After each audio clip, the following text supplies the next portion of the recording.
Hey everybody, Michael here from OSM Photography, and today I just want to have a quick chat about color, specifically about color profiles, what they are and why are they so important for printing. Here we go. So what exactly is a color profile? Okay, now that's a very big question, but in general terms, it's basically a file which is defined as a set of data that characterizes any color output or capture device, okay?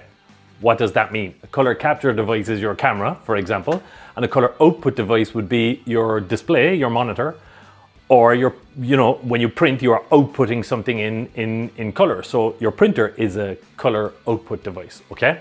Now, this is all managed and kept as a standard by the International Color Consortium, okay? Now we won't go into too much detail on the technical aspects of what's in a color profile, but all you need to remember is you need a profile for each one of these devices, whether it's an input device or an output device. Technically, you need a profile for every device along every step of the chain if they handle color at all, okay? So what does that mean for us as photographers?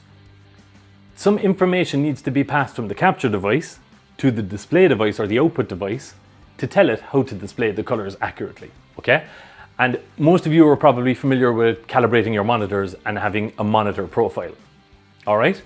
Now, that's an ICC profile, a color profile for your monitor, okay? Whether it's a software calibration or a hardware calibration, it still does the same thing, just through a different method, okay? And all it does is it obviously helps communicate between your computer and your software and the display itself.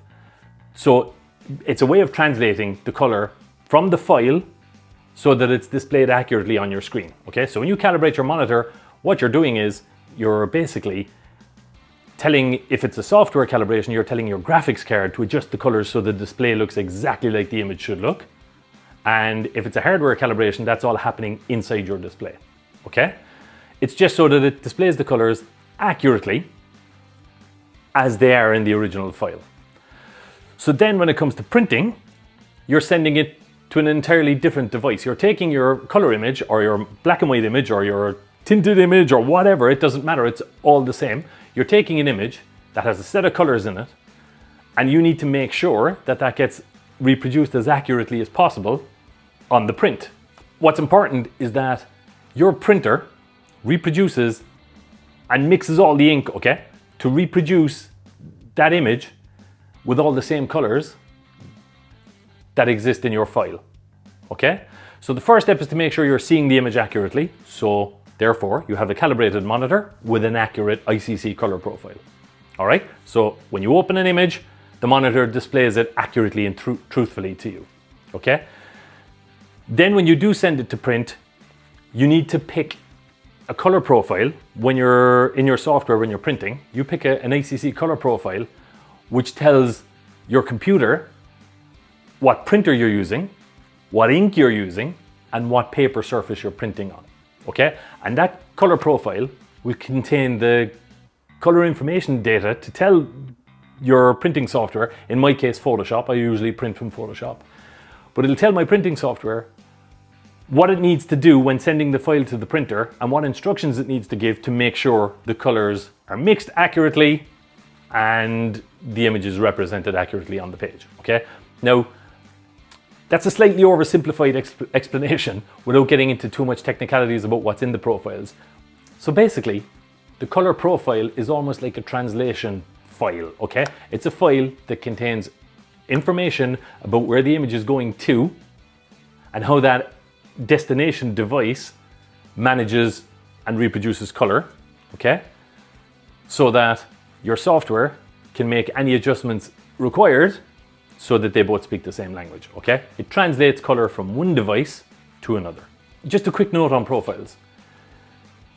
When you go to the PermaJet website, okay? If you want to go to the PermaJet website, take a look at the ICC Profile download section, okay? You will be able to do one of two things, okay? You'll be able to download a full set of generic profiles for all of their papers to match your printer. So you input the printer you have, the type of ink you're using, and either get a full set of profiles for the papers for that printer, or you can get specific papers, okay?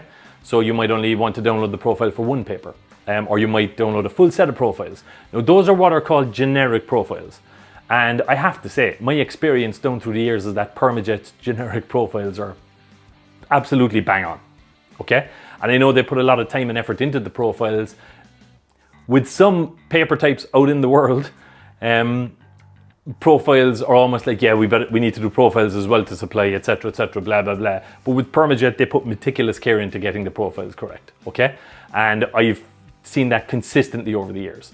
So those generic profiles, if you've set up your workflow and your color management all correctly in your system, and your monitor is showing you an accurate image, and you use the generic profile for your printer and ink on the correct paper, you'll probably get a bang on print, okay? It'll be really, really good. All right. Now, the other option on the site is to use their custom profiling service, okay? And I won't go into detail on that, but the instructions are there if you want to take a look at the instructions on the site. But basically what's involved is you will download an Adobe Color module, okay? An Adobe Color print module. You'll print a test card that they will supply. They'll give you the full instructions in a PDF on how to do all this as well. So don't worry if you don't quite get it now. Once you print that test card, you then post it back to PermaJet, let them know what printer and ink you used and answer a few other questions on the sheet, and they will send it back to you by email. You will get the custom profile, which will be an absolutely perfect color management profile for your specific printer and the ink in your printer for use on that specific paper that you did the test print on. In my case, I got a custom profile for my Canon Pro 1000 with original Canon ink for FB matte paper, okay? So anytime you want to print an image, you are going to, in my case, for example, I'll give the example of what I have done here. I've used the Canon Pro 1000 printer, okay, with Canon ink, and I printed some test images on PermaJet's FB matte paper, okay?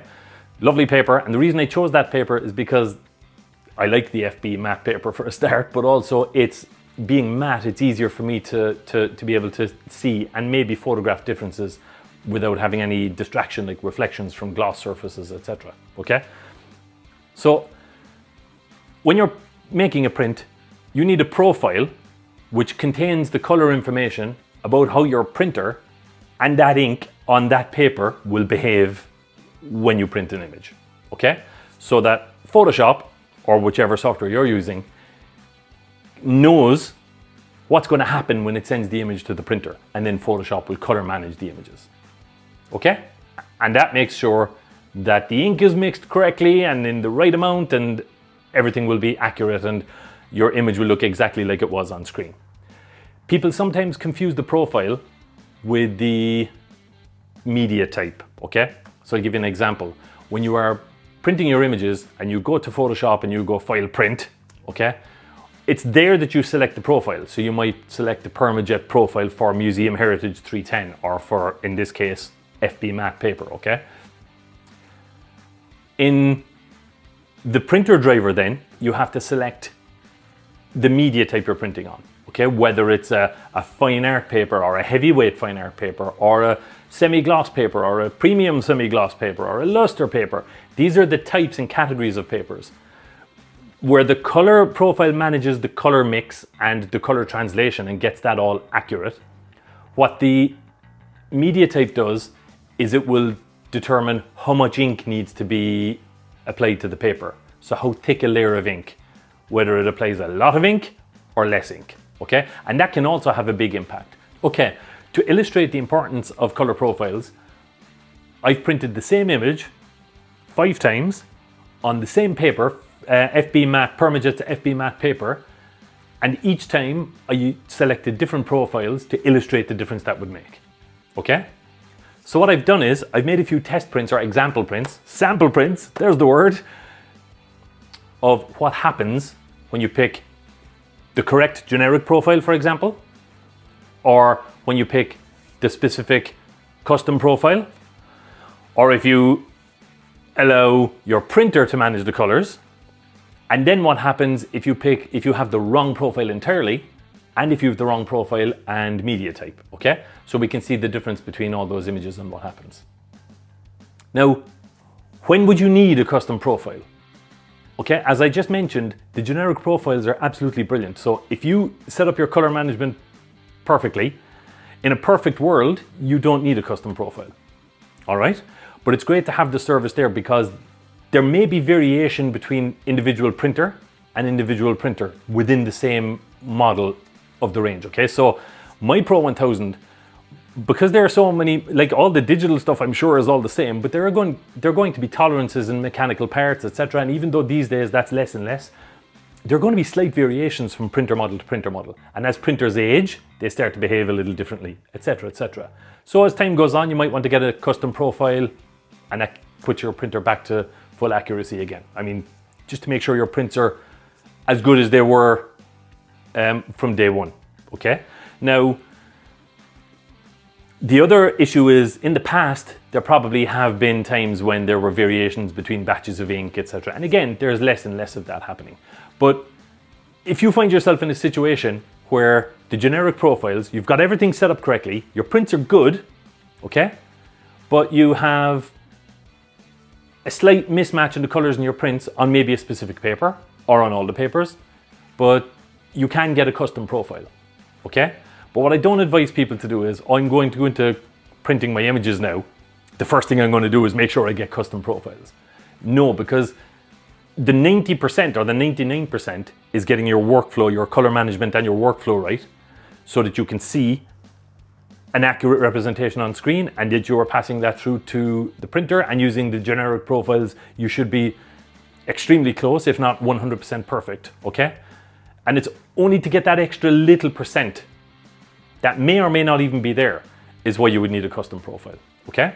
Like I said, it depends on the variation that is there between your printer and every other printer out in the world, or the printers that PermaJet used for profiling, okay?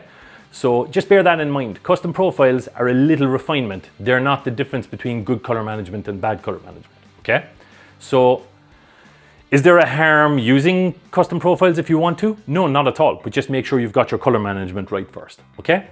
So, how did the prints work out? Okay, so let's take a look. Now, the first one I've got here is the generic print, okay?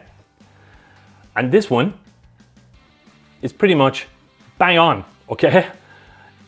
Having run this image off in the printer, I wouldn't see the need to get a custom profile, okay?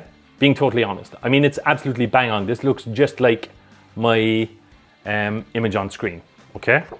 Now, this one here then is the custom profile, all right? And looking at them side by side, there is a minimal difference between them, okay? Like, these are really, really, really close. And my lights here are daylight balanced, and even looking at them, they're extremely close, okay? Now, is there a slight difference? Very, very slight difference in the colors on the soil in the background, okay? More than anything else. And it's only really in that center part of the image.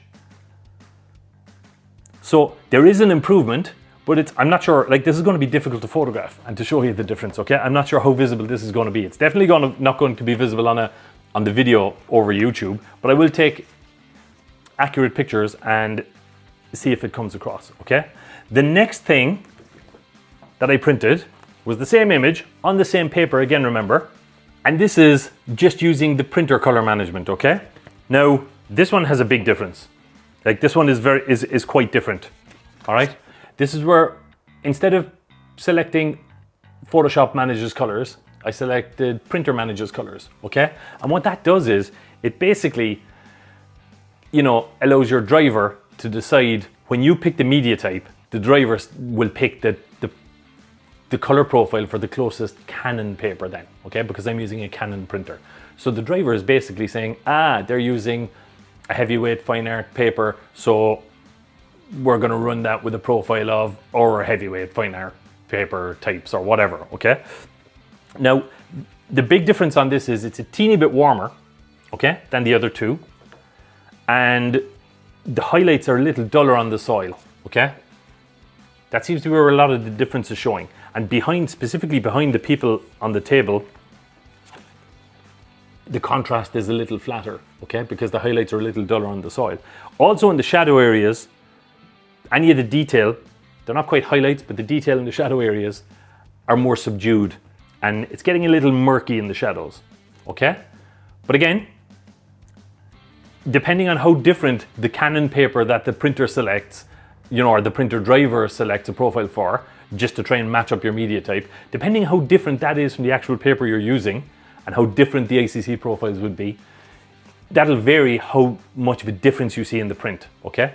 It can be very small, and I suspect that the Canon Fine Art paper that this, picked as part of its automatic printer managing colors when it picked a profile, it's not massively different from the profile for, say, FB matte, okay? I'm not saying the paper isn't different, of course it is, but the color mixing we're talking about here, not the quality of the paper, okay? So I suspect it's not a million miles different. So to show what would happen if it did pick a massively different profile, I did another test print. What I've done here is I've printed an image on the wrong profile, okay? Basically another FB paper type, okay? And I selected the same media type then, which was still heavyweight fine art. And you can see this one. So if the profile that the printer driver selected for you was going to be for a paper where the profile was massively different, you get something like this. This is completely flat. It's also very anemic, very pale. The colors are washed out. The shadows aren't deep. It's very flat, okay? And anemic looking. And again, when you see this next to the other ones, it'll be more easy to see the difference here, okay? Now, that's way off, all right? And that can happen if you don't use color management yourself and you use printer manages colors, you could end up where it picks a profile that's so different that it does something like that, okay? Now, the other thing that can happen is maybe it's, the media type is a generic Baryta paper. That can mean a lot of different things, okay? Now, in this case, I was using heavyweight fine art, and to show what would happen if you still had that wrong profile selected and the media type was more generic, so there was more variation on the papers within that range. Like, for example, this is very similar to the previous one, but it's also, apart from being flat, it's also muddy in the shadows now. You can see there's a lot of detail being lost in the shadow areas. The whole thing looks like if you put a grey film over the whole thing, okay? It looks very, very, very dull and muddy and murky, and there's no contrast to it, there's no pop, and you're losing clarity of detail, etc. as well. Now, that's because it's doing two things. It's mixing the colors for a completely different paper type, okay? But it's also putting maybe the wrong amount of ink on the surface because it's not getting the instructions to use the correct media type, okay? So that last example is an extreme example because normally you'd be trying to make sure you pick the correct media type as well. It's just to give an example of the extreme color shifts that can happen when color management is either left to an automatic device that may not necessarily make the same decisions as you, or where you actually do it incorrectly. So to summarize, look, the whole point of using correct color management philosophy is, number one, because it can avoid the extreme situation, which I illustrated with the last print. That is the extreme situation, but that is a disaster, okay, of a print. But also, it just ensures consistency, right? Because you might find that there's similarity, as I showed, between some profiles, some paper types, etc., and some are more different than others. But if you're using a consistent workflow, it means the prints you get will be identical to the prints somebody else can make of your image. Say, for example, the day comes when you need to send out an image to be printed by a third party because you can't do it. And we're all in that scenario, okay? You're not around, you're away or whatever, okay? And we've all had to do that. And if you're using a consistent color management workflow, it's probably likely not just easy for them to replicate, okay? If you're relying on little mistakes and little band-aids that you do within your printing, and you're happy with the results you get, it's impossible to replicate elsewhere unless somebody else makes exactly the same mistakes or has exactly the same practices in their workflow, okay? The whole point is ICC color profiling standardizes color translation, color handling, color management from device to device and from person to person, okay? So it's the best way to make sure that not only will you get really accurate, really good prints, but it means you will consistently get really accurate and really good prints, okay? So what's my advice? At the very least, you should be using, like 100% of the time, using the generic profiles from PermaJet when you're printing on any of the papers, okay? It's in those situations where you want that extra edge, or maybe where there is a variation in your printer and ink mix, that maybe the custom profiles will make a difference for you. And you might find it'll make a difference on one paper and not on another, okay? So my advice is, set your baseline as being the generic profiles, but then over time, or whenever is convenient for you, get some custom profiles done and test it and see how they work for you. If they give you that improvement, fantastic, okay? Is there ever a downside to using them? Absolutely not. It's probably the single most accurate way to manage color when you're printing, full stop, is to use a custom profile for your own printer and ink, okay? So with that, I think I'll let you go, and I hope you enjoyed this video. And as always, any queries or questions, you can drop a comment below, and the guys in PermaJet or myself will be happy to help you out, okay? So take care.